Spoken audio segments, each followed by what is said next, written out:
जय हिंद दोस्तों, स्वागत है आपका आज की वीडियो में। मेरा नाम हिमांशु है और मैं एसएससी जीडी 2022 से एनसीबी में सिलेक्टेड हूँ। ऑल इंडिया रैंक मेरी 146 थी और मैं इसके साथ ही एसएससी एमटीएस 2022 में सिलेक्टेड हूँ। और आज की वीडियो में जो बात करेंगे इंग्लिश की स्ट्रेटजी के बारे में। उससे पहले मैं आपको बता दूँ कि मेरे जो सीजीएल 2022 वाला है, इसमें मेरे प्री में 45 नंबर थे और सिलेक्शन फेज में मेरे 47.5 थे 50 में से। तो आपको एक आइडिया लग जाएगा जिस हिसाब से मैं बताऊंगा कि आपको कैसे इतने अच्छे स्कोर ला सकते हैं, या 50 में आपके 47.5 या 45 आ सकते हैं। अगर आप इंग्लिश में 50 में 40 प्लस कर रहे हैं तो एक अच्छा स्कोर माना जाता है ये। और आज की वीडियो हम एकदम बिगिनर के लिए बात करेंगे।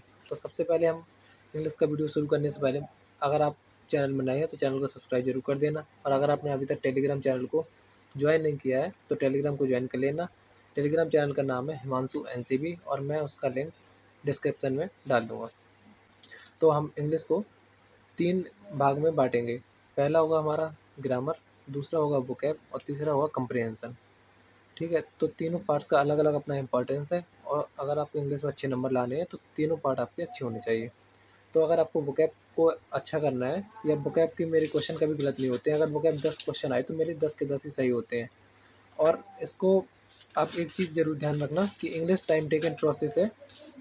कुछ मैथ जैसा नहीं कि अगर आपने एक चैप्टर पढ़ लिया तो आपको तुरंत उससे क्वेश्चन बनने लगेंगे। तो इंग्लिश को आप जब टाइम देंगे तो 2-3 महीने आराम से लग जाएँगे अच्छा करने के लिए। तो सबसे पहले अगर आपको वोकैब अपनी मजबूत करनी है तो आपके पास 2 बुक होनी चाहिए। 2 में से कोई भी एक बुक होनी चाहिए। या तो बीएमडब्ल्यू आती है बाय क्रिस्टोफर फिनिक्स, उसकी मैं फ़ोटो आपको ग्रुप में डाल दूँगा या फिर स्क्रीन में लगा दूँगा।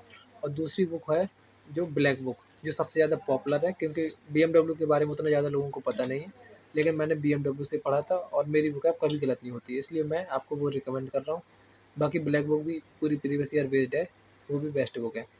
अब इसको पढ़ना कैसे है? तो आपको क्या करना है, आपको डेली इंग्लिश को वोकैब को 1 घंटे देना है। और 1 घंटे में क्या करना है, आपको 4 सेक्शन बाँटने हैं। सिनोनिम्स, एंटोनिम्स, वन वर्ड और इडियम। आपको डेली वन वर्ड आपको 20 या 25 वन वर्ड करने हैं आपको, इतनी ही सिनोनिम्स करनी है और एंटोनिम्स अभी आपको टच नहीं करने हैं। जब आप सिनोनिम्स आपके कंप्लीट हो जाएँगे तो एंटोनिम्स आपको अपने आप आने लगेंगे। ठीक है? वन वर्ड, इडियम और सिनोनिम्स आपको डेली बेसिस पे याद करने हैं। और इनको भी याद कैसे करना है, क्योंकि अगर आप पहली बार याद करें तो आप भूल जाएँगे।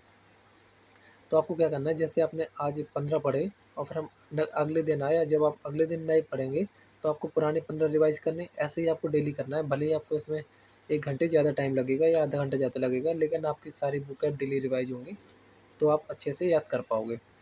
फिर दूसरा सेक्शन हमारा आता है ग्रामर। अब ग्रामर अगर कोई एकदम बिगिनर है तो उसके लिए ग्रामर एक काफ़ी हार्ड टॉपिक हो जाता है, या हार्ड चीज़ हो जाती है जो उससे बनती नहीं है। तो उसके लिए क्या करना है आपको, सबसे पहले किसी का बैच परचेज़ कर लेना है, क्योंकि अगर आप डायरेक्ट बुक से पढ़ोगे तो आप एरर वगैरह नहीं कर पाओगे। आप बैच ले सकते हैं, या तो नीतू मैम का ले लीजिए, अमन वशिष्ठ सर का ले लीजिए, या प्रशांत सोलंकी, जो भी आपको समझ में आए जिनका। इनके यूट्यूब में वीडियोज़ पड़े हैं, आप एक बार ट्राई कर लेना देख के। फिर जो भी आपको समझ में आए तो आप उनसे ले लेना। जब आप अपना बैच कंप्लीट करेंगे तो वो सारे चैप्टर के आपको अच्छे से नोट्स बनाने हैं, क्योंकि जब आप नोट्स बनाएँगे तभी आप उनको बार-बार रिवाइज़ कर पाएँगे, और जब तक रिवाइज़ नहीं करेंगे तो ग्रामर के रूल्स आपको याद नहीं होंगे। फिर आपको क्या करना है, फिर आपको नीतू मैम की वॉल्यूम 1 बुक चैप्टर वाइज़ आपको परचेज़ करनी है। आपने रूल्स पढ़े, अब आप जैसे आज आपने नाउन पढ़ा तो आपको नाउन के नीतू नीतू मैम की बुक से उसके क्वेश्चन सॉल्व करने हैं। 100, 150, 200 क्वेश्चन रहते हैं, मोस्टली 100 के आस-पास रहते हैं, तो आपको वो क्वेश्चन करने हैं। फिर आप दूसरे चैप्टर वर्ब आए, वर्ब के क्वेश्चन करने हैं। ठीक है? तो आपने बुक से प्रैक्टिस कर ली और सारे चैप्टर आपने बुक से प्रैक्टिस कर लिए चैप्टर वाइज़, जैसे नाउन, प्रोनाउन, ये सारे करके, सब्जेक्ट, वर्ब, एग्रीमेंट। और इसके कुछ मोस्ट इंपॉर्टेंट टॉपिक हैं जो ग्रामर में आने ही आने चाहिए। नाउन हो गया, वर्ब हो गया, सब्जेक्ट, वर्ब, एग्रीमेंट हो गया और टेंस हो गया। अगर आपको ये 4 चैप्टर आ रहे हैं तो आपकी ग्रामर काफ़ी हद तक बन जाएगी। उसके बाद क्या करना है, आपको पढ़ाई कर लेना है प्रीवियस ईयर। उसमें 4-5 साल के एसएससी के सारे आए हुए एग्ज़ाम के प्रीवियस ईयर होता है। आपको वो बुक परचेज़ करनी है और उसमें आपको क्या करना है, डेली का टारगेट सेट करना है। आपको 3 चैप्टर उठाने हैं, 3 चीज़ें, जैसे आपने उठाई एरर उठाई, और सेंटेंस इम्प्रूवमेंट उठा लिया, और एक फिल इन द ब्लैंक्स उठा लिया। तो आपको क्या करना है, डेली बेसिस पे डेली तीनों चीज़ों के 20-20 क्वेश्चन, मिक्स क्वेश्चन आपको प्रैक्टिस करने हैं। जिससे जब आप एग्ज़ाम में आएँगे तो एग्ज़ाम में चैप्टर वाइज़ तो आएगा नहीं कि नाउन नाउन के आ गए या प्रोनाउन के आ गए, वो तो सारे मिक्स क्वेश्चन होंगे। तो आप उनको करने में आपको आसानी होगी। फिर आता है सबसे इम्पोर्टेंट और सबसे टफ और सबसे ज़्यादा टाइम टेकन सेक्शन इसका, वो है कंप्रीहेंशन।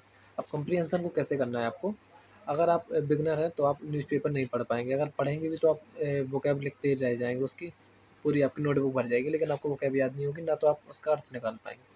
तो आपको क्या करना है, आपको पिनैकल लेना, जो प्रीवियस ईयर पिनैकल मैंने आपको इससे पहले बताई है, आपको पिनैकल लेनी है। और पिनैकल से आपको पैसेज, PQRS और क्लोज टेस्ट, इन तीनों चीज़ों को डेली बेसिस पे 10-10 क्वेश्चन, 10 PQRS के क्वेश्चन, 10 क्लोज टेस्ट और 10 पैसेज के क्वेश्चन करने हैं। और पैसेज के क्वेश्चन तभी कर पाएंगे जब आप उनको 2 पैसेज डेली पढ़ेंगे। तो अगर आप अभी से डेली 2 पैसेज पढ़ रहे हैं और जब आप डेली पैसेज सॉल्व करेंगे तो आपकी हैबिट बन जाएगी 1 या 1.5 महीने में। फिर आपको ना तो पैसेज पढ़ने में प्रॉब्लम होगी, ना उसके क्वेश्चन सॉल्व करने में प्रॉब्लम होगी। मैं थोड़ा अभी ऑफिस में हूँ, इसलिए थोड़ा डिस्टर्बेंस हो रहा है, बार-बार लोग आ जा रहे हैं, तो आप उसको कोऑपरेट करना। और उसके बाद जब आपकी ये तीनों चीज़ें हो जाएँगी, फिर आपको क्या करना है, आपको जाना है इंग्लिश के सेक्शन लगाना है, प्रीवियस ईयर सेक्शन लगाना है।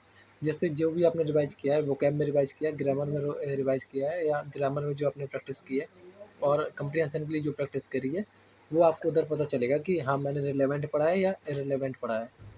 तो आप उन क्वेश्चन को आराम से करोगे जब आप सेक्शनल लगाओगे। 25 क्वेश्चन में अगर आप 15-20, स्टार्टिंग में अगर 15-16 क्वेश्चन भी कर रहे हैं, तो आपके लिए वो एक पॉजिटिव बात रहेगी कि अगर आपसे इतने क्वेश्चन हो रहे हैं। और फिर जब आप धीमे-धीमे आप इसको लगाएँगे 15-20 दिन तक सेक्शनल या 1 महीने तक, तो आपका इम्प्रूवमेंट होगा और धीमे-धीमे आपका स्कोर बढ़ेगा।